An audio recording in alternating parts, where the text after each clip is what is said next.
Holland.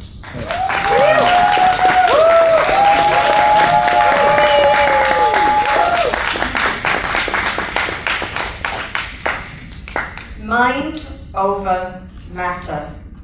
Raise your hand if you've ever felt overwhelmed. Yeah. That was me a few months back. I work in the tech industry, which has felt unrelenting waves of redundancies. Still, I was just back from a global conference, and I was on a high. Things seemed to be going well, despite the turbulent times. I was sitting down at a cafe with my boss, expecting a casual catch-up. Instead, I heard the words, "I need to tell you something. It looks like your role is going to be made redundant." It felt like a slap on the face. My mind was overwhelmed. The cafe went quiet and time stood still. As I gathered my thoughts, I thought of my kids, both very much still on the payroll. One in international school, another at university overseas in the UK. I thought of my team that I'd already led through so much change. And then I thought of myself. That day changed everything. My mind was full of self-doubt and fears, frankly. How long will it take to find a new role? How am I going to be supporting my family? It was unbearable. And as a leader in the tech industry who has led so many people through change, I suddenly felt powerless. And then it hit me. The challenge wasn't external, it was internal. How was I going to lead myself through this? It was going to be a question of mind over matter. So what did I do? I did 3 things. Now the first thing, and the most powerful, was to start focusing on my mind and my self-talk.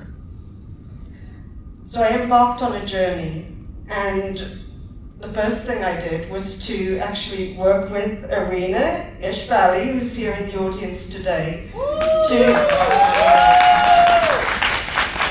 do a manifestation course.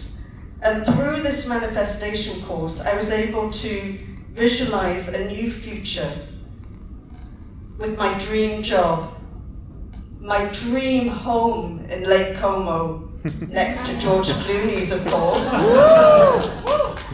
my dream man, and financial abundance. Wow. Now, mind over matter may sound like it's a bit of heavy lifting, but it's been so much fun. One Saturday, I found myself in a dance manifestation workshop. Picture this, a group of strangers all moving to the beat of K-pop. Now at first I felt a little self-conscious, and then as the music swelled and my hips swayed to the beat, to the song, "I'm a queen card," suddenly, I felt free. I felt empowered.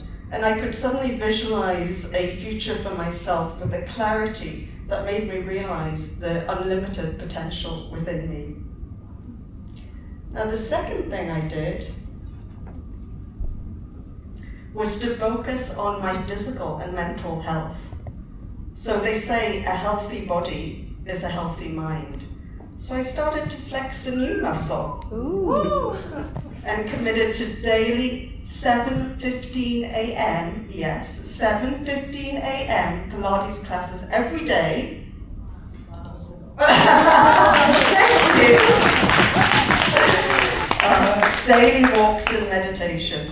And I also, after 10 years of not going to the dentist, I finally plucked up the courage to pay him a visit. I think that deserves a round of applause. And then the third thing I did was to start saying yes to new connections and new experiences. Yes to executive network groups. Yes to alumni networks. Yes to opportunities to give back to society. And yes to Toastmasters. So where am I today? Well, I'm happier, healthier, and more optimistic than I've ever been. So nothing's changed, right? The world hasn't changed, but I've changed. My approach has changed. I'm learning to master my mind. So I want to leave you with a challenge today. What is one thing that you can do today to unlock the power of your mind and change not only your own life, but that of those around you? Ladies and gentlemen, it's a question of mind over matter.